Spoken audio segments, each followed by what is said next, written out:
Hello दोस्तों, स्वागत है आप लोगों का फिर से एक बार हमारे इस यूट्यूब के चैनल में। जैसा कि आपको बता दें कि फाइनली एनटीपीसी ने अपना रिजल्ट भी जारी कर दिया। क्या क्या हुआ हम लोग सब जान रहे हैं। अब दूसरा सवाल ये आ रहा है सबके मन में कि आखिर एनटीपीसी का रिजल्ट फिर से आएगा भी या नहीं। इसके बारे में ये जो बोर्ड है, रेलवे बोर्ड, रेलवे मिनिस्ट्री क्या सोचती है उसके बारे में हम लोग जानेंगे। ग्रुप डी का एग्जामिनेशन जो भी है वो पोस्टपोन होगा या नहीं होगा, इसके बारे में भी हम लोग आपको जानकारी प्रोवाइड करने वाले हैं। रेलवे भर्ती परीक्षा 2022 में क्या क्या आपके साथ कांड हो सकते हैं उसके बारे में आपको बताने वाला हूँ। कट ऑफ के बारे में क्या अब हम लोग सोच सकते हैं इसके बारे में हम लोग जानने वाले हैं। तो चलिए इस वीडियो को शुरू करेंगे, लेकिन उससे पहले यदि आप लोग नए हैं तो इस चैनल को आप लोग सब्सक्राइब कर लीजिए और बेल आइकन भी प्रेस कर लीजिए। चलिए सबसे ज्यादा पहली बात है कि यहाँ पे हम लोग देख रहे हैं कि यहाँ जो कह रहा है कि आपका रेलवे की ग्रुप डी का एग्जामिनेशन का पोस्टपोन होगा या नहीं, इसको हम लोग लास्ट में डिस्कस करेंगे। लेकिन उससे पहले हम लोग डिस्कस कर रहे हैं एनटीपीसी का रिजल्ट फिर से आएगा या नहीं। देखिए इस पे रेलवे बोर्ड ने अपनी एक उसको क्या कहते हैं नोटिफिकेशन भी रिलीज किया है, ठीक है, अपना प्रेस वार्ता रिलीज किया है, जिसमें प्रत्येक बिंदु पर हर एक पॉइंट पे अपना अपना जो भी उसका पॉइंट ऑफ व्यू है उसने वो रखा है। इससे देखने से ये लग रहा है कि आपका जो रिजल्ट है वो फिर से इन लोग घोषित करने वाला बैलन नहीं है, इतना आप लोग समझ लीजिए। इन लोग कह रहा है कि जो हुआ सो हुआ, अब हम लोग कुछ नहीं जानते, अब हम लोग एग्जामिनेशन जो है वो समय पे कंडक्ट करवाएंगे। ये इसके थ्रू कहा जा रहा है, रेलवे मंत्रालय के थ्रू। देखिए हम लोग आजादी के 75वें वर्षगांठ में पहुंचने वाले हैं, अमृत महोत्सव बनाने वाले हैं, और भारत में क्या है इसके बारे में भी हम लोग बात करेंगे।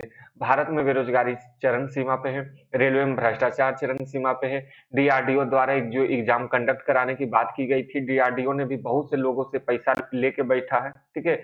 आईटीआई पे जो वैकेंसी निकली थी उसकी भी वैकेंसी क्लियर नहीं हो रही है, और एयर फोर्स में भी बहुतों के एक्स वाई ग्रुप जेड के जो भी थे उनके लिए भी वैकेंसी रुकी हुई है। और जो आर्मी की जो बहालियां होती थी, आर्मी की जो रैली होती थी, उन सभी पर रोक लगा हुआ है।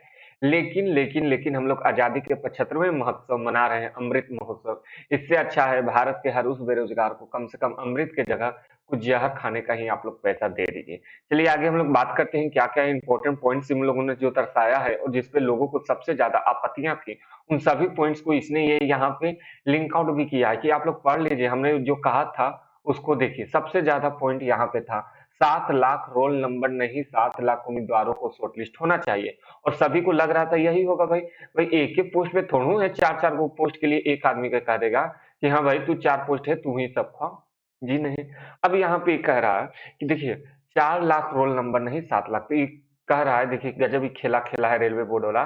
कहीं भी यह उल्लेख नहीं किया गया था कि दूसरे चरण के सीबीटी के 7 लाख अलग अलग उम्मीदवारों को शॉर्टलिस्ट किया जाएगा, क्योंकि दूसरे चरण में 5 अलग-अलग स्तरों के सीबीटी होते हैं और एक उम्मीदवारों को पात्रता, योग्यता और विकल्प के अनुसार एक से अधिक स्तरों के लिए शॉर्टलिस्ट किया जा सकता है। 7 लाख रोल नंबर की सूचियां में कुछ नाम एक ऐसे अधिक सूचियों में दिखाई देंगे। देखिए ये वैसी बात हुआ कि हमारे 5 दोस्त थे, ठीक है। हमारे 5 दोस्त थे, हमने 5 दोस्त था, सबको कहा कि चलो हम तुम लोग को 5 प्लेट आज हम खाना खिलाएंगे। कितना प्लेट? 5 प्लेट। जब ये सब मेरे घर आया तो हमने सीधा सीधा कह दिया कि पांचों को नहीं खिलाएंगे, सिर्फ और सिर्फ एक को 5 प्लेट खिलाएंगे। अब कोई भी आदमी हो, अब बताइए 5 प्लेट खा सकता है? ठीक है। पांचों को तो लग रहा था कि भाई कि चलो पांच पांच 5 आदमी है, 5 प्लेट का रहा था, सबको एक एक प्लेट मिलेगा। लेकिन कह रहा ना, जो मेरा बेस्ट फ्रेंड है जिससे हम पैसा खाए हैं उसी को हम सिर्फ और सिर्फ एक प्लेट खिला 5 प्लेट खिलाएंगे, एक प्लेट नहीं 5 प्लेट। ठीक है। यानी पहले क्या होता था, एक आदमी 5 सीट के लिए लड़ रहा था, अब 5 सीट है वो एक आदमी के लिए लड़ रहा है कि नहीं तुम मेरे पे ज्वाइनिंग ले लो, तुम मेरे पे ज्वाइनिंग ले लो, तुम मेरे पे ज्वाइनिंग ले लो। इस प्रकार का खेला हो चुका है। आगे हम लोग बात करते हैं कि इसमें कह रहा कि 4 से 5 गुना ही लिया गया है, तो कह रहा नहीं, हम 20 गुना ही लिए हैं रोल नंबर के आधार पे। ठीक है। रोल नंबर के आधार पे लिया है। इसमें से कह रहा है कि 35,000, ठीक है, 35,000 जो भी था उसका 20 गुना है, और कहीं भी अलग अलग उम्मीदवारों को हम लोग सब पोस्ट पे भर्ती कर लेंगे। ठीक है। सब पोस्ट पे हम लोग इन लोग को बैठा देंगे, कोई टेंशन लेने की जरूरत नहीं है। आगे हम लोग बात करते हैं कि कुछ उम्मीदवार अधिक स्तरों पर हैं, तो कह रहा हाँ होगा ही, क्योंकि कुछ ग्रेजुएशन पे थे और कुछ ट्वेल्थ पे थे। जो ग्रेजुएशन के लिए क्वालिफाई करेगा वो डेफिनेटली है कि ट्वेल्थ के लिए भी क्वालिफाई करेगा, ये तो होना ही था। ये सब इसने लिख के रखा हुआ है। इसको यदि आप लोग पढ़ना चाहते हैं तो लिंक हो सके तो डिस्क्रिप्शन में दे दूंगा, जहां से इसको आप लोग पढ़ लीजिएगा। और हाँ, ये जो है ये आपको इसका लिंक ही मैं आपको प्रोवाइड कर दूँगा, इसको आप लोग पढ़ लीजिएगा। चलिए, अगला जो पॉइंट है वो हम लोग बात करते हैं एनटीपीसी के रिजल्ट के बारे में। तो देखिए, कुछ सोर्सेज़ हैं, ठीक है? कुछ न्यूज़ वालों ने भी बात की है इन लोग से कि भाई कुछ करने वाला है, रिजल्ट चेंज-वेंज करेगा। तो रेलवे मिनिस्ट्री जो है, रेलवे मिनिस्ट्री वो कह रहा है कि साफ मना कर दे रहा, हम लोग किसी भी प्रकार से रिवाइज़ लिस्ट नहीं लाने वाले हैं, ठीक है? अब कहीं भी कुछ भी चेंज नहीं होने वाला, जो भी रिजल्ट आ गया है उसी में खुश रहना है। अब आगे हम लोगों को क्या करना होगा, जैसा कि ट्विटर कैंपेन हुआ, उसका कुछ भी असर उन लोग पे होने वाला नहीं है, ठीक है? अब आगे हम लोग बात करते हैं ग्रुप डी के एग्ज़ामिनेशन के लिए क्या होगा। तो ग्रुप डी के एग्ज़ामिनेशन के लिए आप लोग को बता दें कि आप लोग पढ़िए, ठीक है? जो लोग उन्हें एनटीपीसी का फॉर्म भरा था, उन्होंने ग्रुप डी के लिए भी फॉर्म भरा, तो आप लोग पढ़िए। अब यही लास्ट उम्मीद आप लोग का है। और इसमें भी आप लोग ऐसा पढ़िएगा, अभी से 1 महीना आपके पास समय है। 1 महीना से इतना ज़बरदस्त पढ़िए कि कम से कम आप लोगों ने देख लिया कट ऑफ कितना जा रहा है।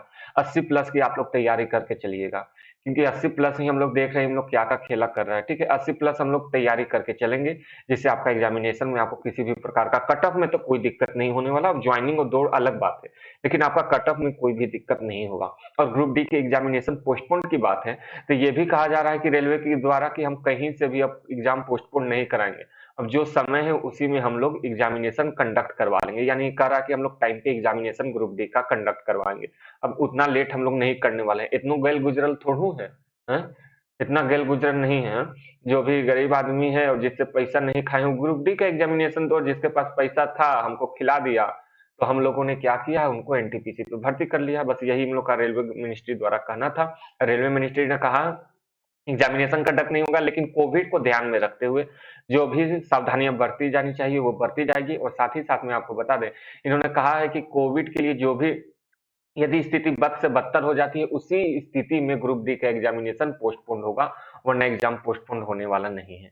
आप लोग को क्या लगता है आगे क्या होना चाहिए? आप लोग कमेंट करके जरूर बताइएगा। ये वीडियो आप लोग को कैसा लगा है, आप लोग ये भी बताइएगा। चलिए आज के लिए इतना ही। Thank you.